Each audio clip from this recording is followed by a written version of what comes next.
এইচসিএইচআর এর প্রেস ব্রিফিংয়ে বলা হয়, পুলিশের অতিরিক্ত বল প্রয়োগের বিষয়টি দ্রুত তদন্ত করতে হবে এবং দায়ী ব্যক্তিদের জবাবদিহিতার আওতায় আনতে হবে। বাংলাদেশে বিরোধী দলের উপর দমন পীড়ন এবং শক্তি প্রয়োগের নানান ঘটনা আন্তর্জাতিক মহলের দৃষ্টি আকর্ষণ করেছে। আসসালামু আলাইকুম সুপ্রিয় দর্শক বন্ধুরা, অবশেষে জাতিসংঘ একে হেলা শুরু করলো। দর্শক বন্ধুরা, এবার বাংলাদেশের নির্বাচনকে কেন্দ্র করে সারা দেশে ব্যাপক অস্থিরতা সৃষ্টি হয়েছে এবং সেই সাথে ক্ষমতাসীন দল আওয়ামী লীগের ওঠারে পুলিশ যেভাবে বিরোধী দলের নেতাকর্মীদেরকে গণপিটুনি এবং গণগ্রেফতার করতে শুরু করেছে, আর সেই সকল বিষয়গুলোকে কেন্দ্র করে এবার জাতিসংঘের মানবাধিকার সংস্থা থেকে এমন কিছু বিবৃতি দিয়েছে এবং সেই সাথে যেই সকল পুলিশ কর্মকর্তারা অতিরিক্ত ক্ষমতা কাটিয়ে বিরোধী দলের নেতাকর্মীদেরকে হয়রানি করাচ্ছে, আর সেই সকল বিষয়গুলোকে কেন্দ্র করে এবার কঠিন বার্তা দিয়েছে জাতিসংঘের মানবাধিকার সংস্থা। তো দর্শক বন্ধুরা, এবং সেই সাথে অতি শীঘ্রই সেই সকল বিষয়গুলোর বিচার করতে শুরু করেছে জাতিসংঘ। তো দর্শক বন্ধুরা, এবং অন্যদিকে সেই সকল বিষয়গুলোকে কেন্দ্র করে অত্যন্ত চমৎকার কিছু আলোচনা করেছেন মুস্তাফা ফিরোজ ভাই। আপনারা মুস্তাফা ফিরোজ ভাইয়ের সেই আলোচনাটি শুনলে অবশ্যই বুঝতে পারবেন তাহলে কি শেষ পর্যন্ত পুলিশের উপর কঠিন চাপ সৃষ্টি করতে যাচ্ছে জাতিসংঘ। তো দর্শক বন্ধুরা, অবশ্যই ধৈর্য সহকারে পুরো ভিডিওটি দেখবেন, তাহলে এই সকল বিষয়গুলো পরিপূর্ণ বুঝতে পারবেন। তো দর্শক বন্ধুরা, চলুন আমরা প্রথমে সেই সকল বিষয়গুলো পরিপূর্ণ জেনে নেই।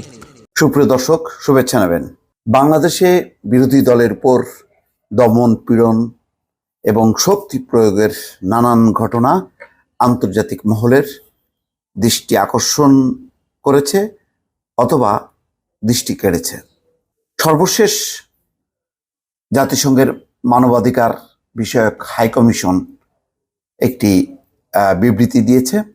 সেখানে পুলিশকে অতিরিক্ত বল প্রয়োগ না করার আহ্বান জানানো হয়েছে। দর্শক, আপনারা জানেন যে গত 29 তারিখের ঘটনা প্রবাহ, তার আগে হিরো আলমের উপর হামলা এবং সর্বশেষ ডাক্তার ভিপি নুরুর উপর হামলা, এই ঘটনাগুলো কিন্তু আন্তর্জাতিক মহলের দৃষ্টি কেড়েছে এবং বাংলাদেশেও কূটনীতিকরা বিভিন্নভাবে তারা বলার চেষ্টা করছে যে আগামী নির্বাচন শান্তিপূর্ণ হতে হবে এবং সহিংসতা মুক্ত হতে হবে। অর্থাৎ বর্তমানে যেভাবে শুধু দমনপীড়ন না, যেভাবে বিরোধী দলগুলোর নেতাদেরকে অব্যাহতভাবে গ্রেপ্তার করা হচ্ছে, তাদেরকে একের পর এক মামলায় জড়ানো হচ্ছে, তাতে পরিস্থিতি যে আস্তে আস্তে একেবারেই প্রতিকূল একটি অবস্থার দিকে নিয়ে যাওয়া হচ্ছে সেটি পরিষ্কার।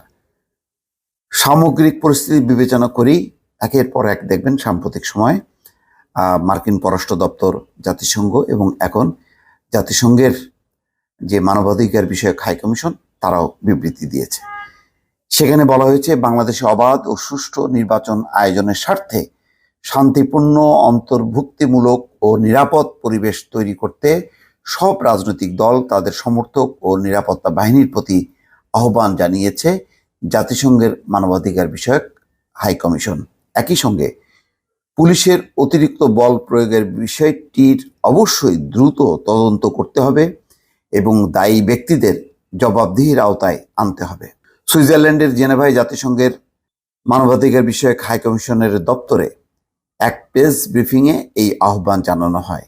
শুক্রবার কমিশন তাদের ওয়েবসাইটে এই সংক্রান্ত প্রেস নোট প্রকাশ করে। ব্রিফিংয়ে মানবাধিকার বিষয়ক হাইকমিশনের মুখপাত্র জেরেমি লরেন্স বলেন, গত কয়েক মাসে বিরোধীদের বেশ কয়েকটি সমাবেশে সহিংসতা ঘটনার পুনরাবৃত্তি ঘটেছে।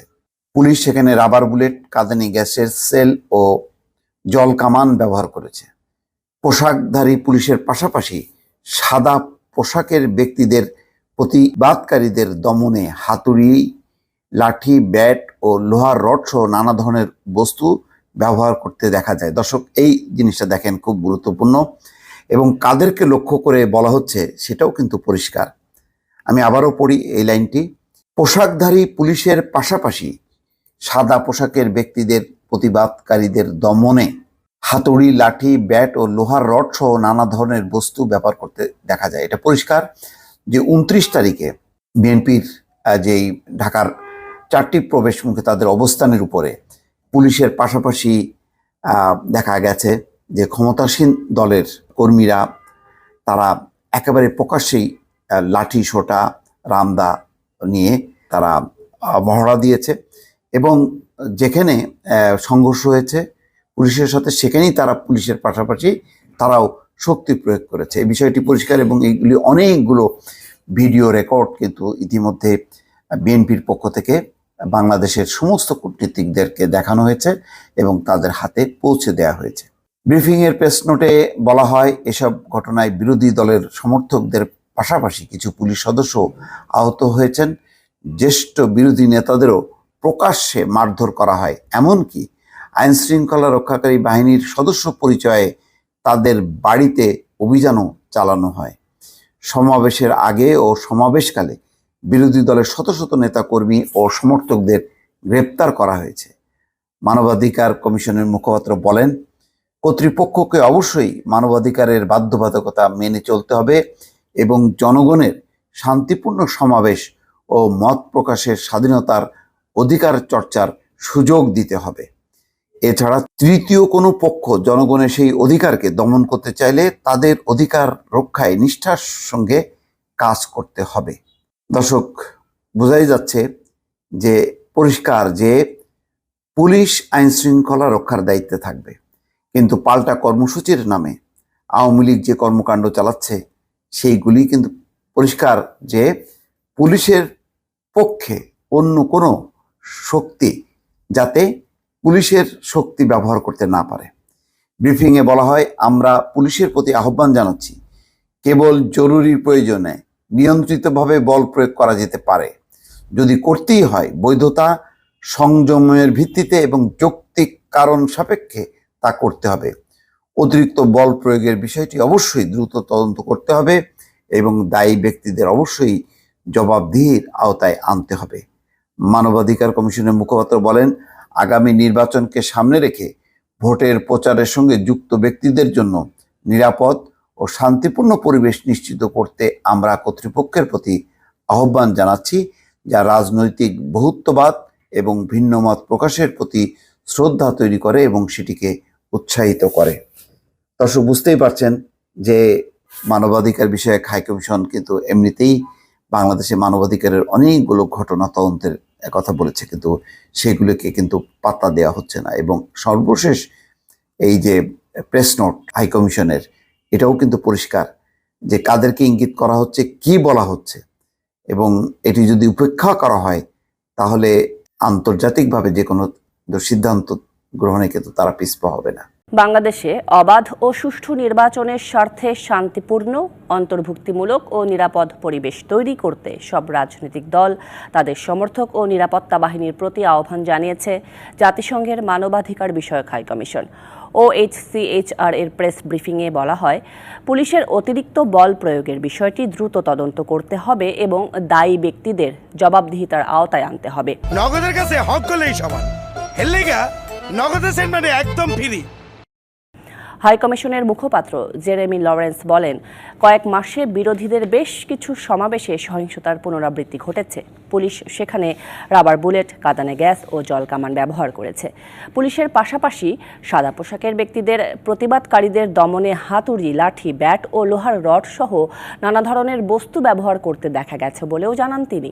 এছাড়া ব্রিফিংয়ের প্রেস নোটে বলা হয়, সমাবেশের আগে ও সমাবেশকালে বিরোধী দলের শত শত নেতাকর্মী ও সমর্থকদের গ্রেপ্তার করা হয়েছে। জেরেমি লরেন্স বলেন, কর্তৃপক্ষকে অবশ্যই মানবাধিকারের বাধ্যবাধকতা মেনে চলতে হবে এবং জনগণের শান্তিপূর্ণ সমাবেশ ও মত প্রকাশের স্বাধীনতার অধিকার চর্চার সুযোগ দিতে হবে। কেবল জরুরি প্রয়োজনে নিয়ন্ত্রিত বল প্রয়োগেও পুলিশের প্রতি আহ্বান। তো দর্শক বন্ধুরা, আপনারা হয়তো পুরো ভিডিওটি দেখে এবং এই সকল তথ্যগুলো জেনে অবশ্যই বুঝতে পেরেছেন, অবশেষে বাংলাদেশের নির্বাচনকে কেন্দ্র করে এখন পুরো বিশ্বে ব্যাপক আলোচনা এবং সমালোচনার জন্ম দিয়েছে এবং সেই সাথে বাংলাদেশে যে অস্থিরতা সৃষ্টি হয়েছে সেই সকল অস্থিরতাকে কেন্দ্র করে এবার জাতিসংঘ থেকে নানা বিবৃতি দেওয়া হচ্ছে। তো দর্শক বন্ধুরা, এবং সেই সাথে বিরোধী দলের সকল নেতাকর্মীদেরকে যেভাবে গ্রেফতার করতে শুরু করেছে ক্ষমতাসীন দল আওয়ামী লীগ, আর সেই সকল বিষয়গুলোকে কেন্দ্র করে এবার জাতিসংঘের মানবাধিকার সংস্থা থেকে এমন কিছু বিবৃতি দিয়েছে যে বিবৃতিগুলো বিরোধী দলের নেতাকর্মীদেরকে জন্য অত্যন্ত সুসংবাদ। তো দর্শক বন্ধুরা, আপনারা এই পুরো ভিডিওটি দেখে এবং মুস্তাফা ফিরোজ ভাইয়ের এই সকল বিশ্লেষণকৃত কথাগুলো শুনে আপনাদের কাছে কি মনে হচ্ছে? তাহলে কি শেষ পর্যন্ত কঠিন চাপে পড়তে যাচ্ছে পুলিশ কর্মকর্তারা? তো দর্শক বন্ধুরা, আপনারা এই পুরো ভিডিও দেখে এবং এই সকল তথ্যগুলো জেনে আপনাদের কাছে কি মনে হচ্ছে অবশ্যই কমেন্ট করে জানিয়ে দিবেন। তো দর্শক বন্ধুরা, ভালো থাকুন, সুস্থ থাকুন। আল্লাহ হাফিজ। আসসালামু আলাইকুম ওয়া রাহমাতুল্লাহ।